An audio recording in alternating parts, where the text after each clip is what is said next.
ॐ जयोस्तु ते गणपते देहि मे विपुलां मतिं स्तवनं ते सदा कर्तुं स्फूर्तिं यच्छ ममानिशं प्रभुमङ्गलमूर्तिं त्वां चन्द्रेद्रावपि ध्यायतः यजतस्त्वां विष्णुशिवो ध्यायत च वयं सदा विनायकञ्च प्राहुस्त्वां गजास्यं शुभदायकं त्वन्नाम्ना विलयन् यान्ति दोषां कलिमलान्तक त्वत्पदाब्जाङ्कितच्चाहं नमामि चरणौ तव देवेशस्त्वं चैकदन्तो मद्विजप्तिं शृणु प्रभो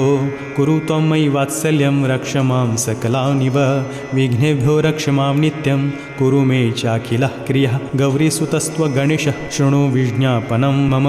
त्वत्पादयोरनन्यार्थी याच सर्वार्थरक्षणं त्वमेव माता च पिता देवस्त्वं च ममाव्ययः अनाथनाथस्त्वं देहि विभो मे वाञ्छितं फलं लम्बोदरस्त्वं गजस्यो विभुः सिद्धिविनायकः हेरम्बः शिवपुत्रस्त्वं विघ्नेशो नाथबान्धवः नागाननो भक्तपालो वरदस्त्वं दयां कुरु सिन्दूरवर्णः परशुहस्तस्त्वं विघ्ननाशकः विश्वास्यं मङ्गलाधीशं विघ्नेशं परशुधरं दुरितारिं दीनबन्धुं सर्वेशं त्वं जनाजगुः नमामि विघ्नहर्तारं वन्दे श्रीप्रमथाधिपं नमामि एकदन्तं च दीनबन्धुं नमाम्यहं नमनं शम्भुतनयं नमनं करुणालयं नमस्तेस्तु गणेशाय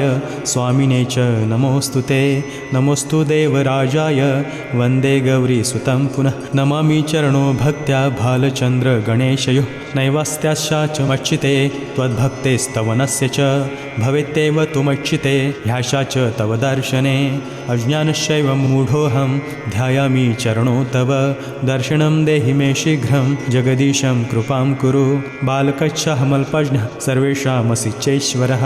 पालकः सर्वभक्तानां भवसि त्वं गजाननः दरिद्रोऽहं भाग्यहीनः मच्चितं तेस्तुपादयोः शरण्यं मामनन्यं ते कृपालो देहि दर्शनम् इदं गणपतेस्तोत्रं यः पठेत्सु समाहितः गणेश कृपया ज्ञानसिन्धे स लभते धनं पठेद्य सिद्धिदं स्तोत्रं देवं सम्पूज्य भक्तिमा कदापि बाध्यते भूतप्रेतादीनां न पीडया पठित्वा स्तौति यः स्तोत्रमिदं सिद्धिविनायकं षण्मासे सिद्धिमाप्नोति न भवेत् नृतं वचः गणेशचरणो नत्वा ब्रूते भक्तो दिवाकरः।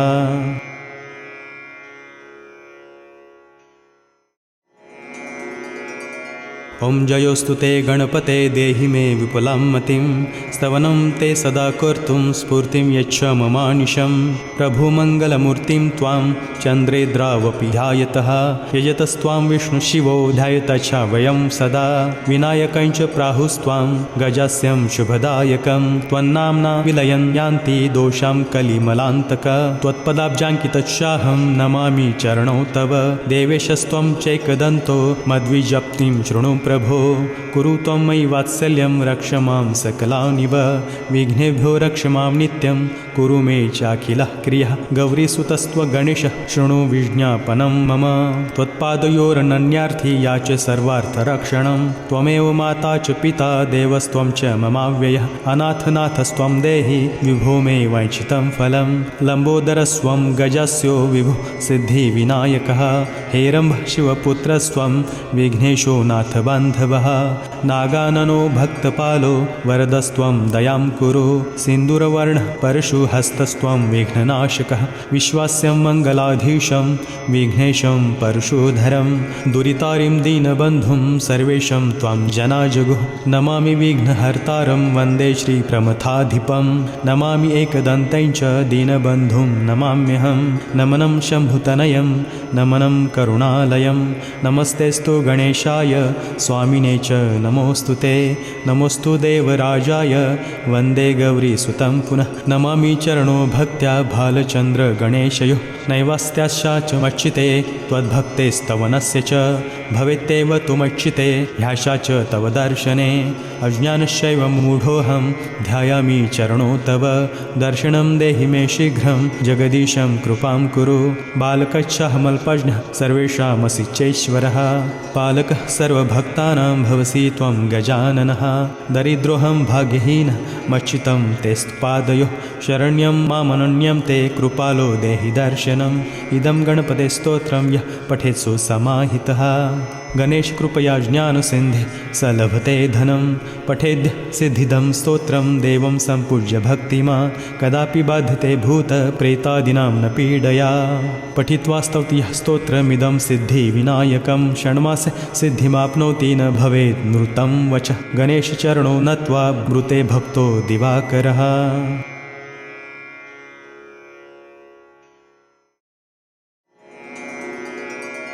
ॐ जयोस्तु ते गणपते देहि मे विपुलां मतिं स्तवनं ते सदा कर्तुं स्फूर्तिं यच्छ ममानिशं प्रभुमङ्गलमूर्तिं त्वां चन्द्रेद्रावपि ध्यायतः यजतस्त्वां विष्णुशिवो ध्यायतश्च वयं सदा विनायकं च प्राहुस्त्वां गजास्यं शुभदायकं त्वन्नाम्ना विलयन् यान्ति दोषां कलिमलान्तक त्वत्पदाब्जाङ्कितच्चाहं नमामि चरणौ तव देवेशस्त्वं चैकदन्तो मद्विजप्तिं शृणु प्रभो कुरु त्वं मयि वात्सल्यं रक्ष मां सकलानिव विघ्नेभ्यो रक्ष मां नित्यं कुरु मे चाखिलः क्रियः गौरीसुतस्त्व गणेशः शृणु विज्ञापनं मम त्वत्पादयोरनन्यार्थी याच सर्वार्थरक्षणं त्वमेव माता च पिता देवस्त्वं च ममाव्ययः अनाथनाथस्त्वं देहि विभो मे वैचितं फलं लम्बोदरस्त्वं गजस्यो विभो सिद्धिविनायकः हेरम्बः शिवपुत्रस्त्वं विघ्नेशो नाथ बान्धवः नागाननो भक्तपालो वरदस्त्वं दयां कुरु सिन्दूरवर्णः परशुहस्तस्त्वं विघ्ननाशकः विश्वास्यं मङ्गलाधीशं विघ्नेशं परशुधरं दुरितारिं दीनबन्धुं सर्वेशं त्वं जनाजगुः नमामि विघ्नहर्तारं वन्दे श्रीप्रमथाधिपं नमामि एकदन्तं च दीनबन्धुं नमाम्यहं नमनं शम्भुतनयं नमनं करुणालयं नमस्तेस्तु गणेशाय स्वामिने च नमोऽस्तु ते नमोऽस्तु देवराजाय वन्दे गौरीसुतं पुनः नमामि चरणो भक्त्या भालचन्द्रगणेशयोः नैवास्त्याश्च मच्चिते त्वद्भक्तेस्तवनस्य च भवेत्येव तुमच्चिते ह्याशा च तव दर्शने अज्ञानश्चैव मूढोऽहं ध्यायामि चरणो तव दर्शनं देहि मे शीघ्रं जगदीशं कृपां कुरु बालकच्छमल्पज्ञः सर्वेषामसि चैश्वरः पालकः सर्वभक्तानां भवसि त्वं गजाननः